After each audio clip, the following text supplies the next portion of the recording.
So we talk about love. And there's a particular kind of love that in the 21st century we like to talk about. You know, you should love yourself. And I think that's true. You should find something in yourself to love. Something of a miracle.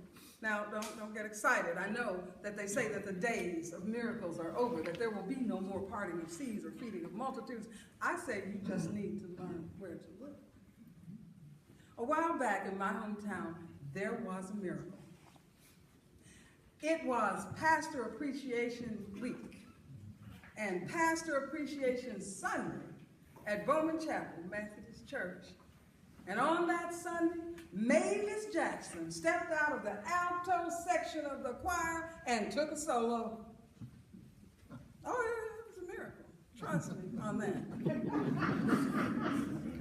You see, Mavis was born into a family of gospel singers. Her father was a Jackson, and her mother was a Breedlove. And those people gave truth to the saying that gospel singers hold God in their throats. And everybody said when Milton and Idella got married that their child was going to sing like an angel. So you can understand their consternation when little Mavis opened her mouth at the age of 3 and let out with a sound that was just ordinary. They didn't worry about it too much. You know, sometimes it takes a little while for a child to ripen up. But she kept being ordinary. It didn't matter to Mavis, though. That child sang all the time. She sang in the bathtub. She had a potty song. She even sang herself to sleep. She loved it. And then one day, one of her little cousins decided to help her out. She said, "My mama told your mama you can't sing." Well, Mavis looked at her. She said, "What?" She was singing right then. She said, "Oh, my mama told your mama you can't sing." So Mavis went and asked her mother. And Idella, who could never tell a lie and who loved her daughter, said what she needed to say, which is, "Precious, you can sing, you just can't sing." It was like being born into a family of meadowlarks and suddenly realizing that you were a crow. Mavis never sang another note. Oh. But we shouldn't be too sad. There are other things in life. And Mavis went to college and got a degree and came back home and got a job at the bank and was really happy. But you know, life will do things to you. You begin to lose things and people.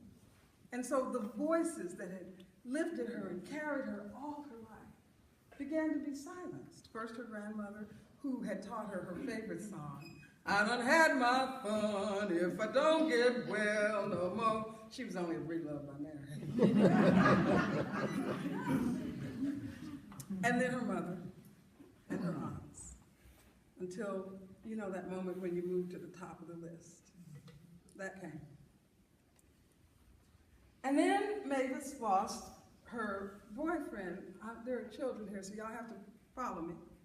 He said that he needed space, and the space he needed would be provided by a 21-year-old.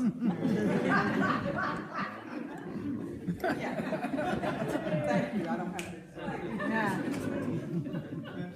And at that point, Mavis was done. And one weekend, she just drove. She drove to Nashville, and she made a phone call. And the next Wednesday found her walking up the path to a neat little house on the outskirts of Nashville. And the door opened, and there stood Miss Fanny Flowers. Now, Miss Fanny Flowers was a certain kind of woman. She was built like the prow of a ship. And she was the gospel coach in Nashville. She had coached everybody. Truth to tell, she had coached Mavis's father. And she knew Mavis. She had watched her and had watched her stop singing, and she knew her life sometimes better than Mavis knew it herself. And she said, "So, are you ready? Come in." They went in, they sat down, and Miss Fanny said, "So you want to learn to sing?" I think so. "Well, then let's start," she said. "We will first begin with the breath." And they breathed, and they breathed, and they breathed, and they breathed. We have not sung a note. We're just breathing. Then Miss Fanny started to play scales, and she went to parts of the piano Mavis had never heard before. She could not hit the note. She just screamed at it till it fell down. It was just an awful experience. Miss Fanny said, "I will see you next week." Week after week, we're breathing, we're singing the scales, we're breathing. And one day Miss Fanny said, "Mavis, go to this store. And I want you to walk up and down the aisles and pick music that speaks to you. And Mavis, stay out of the gospel section." So she did.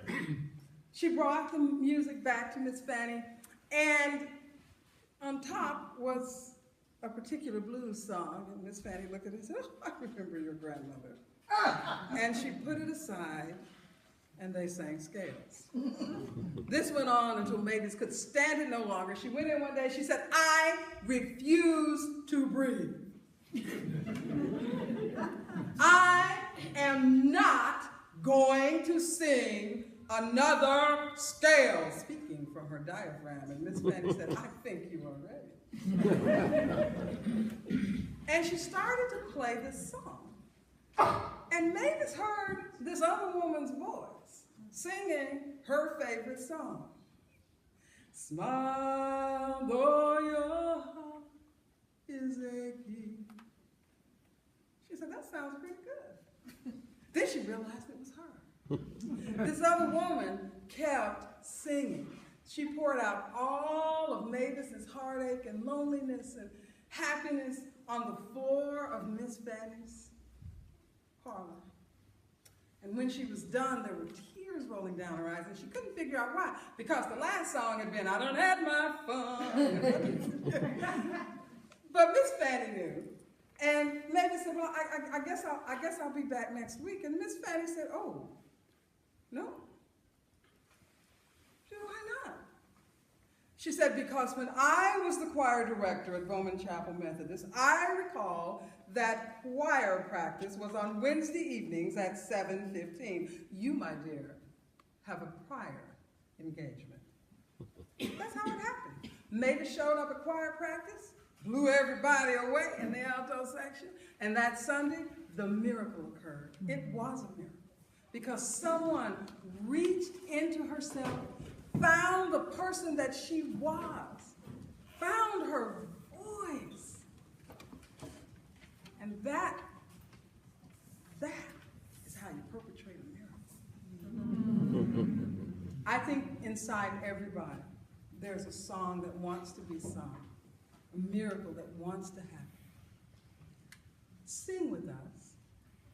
I know you'll all be met along.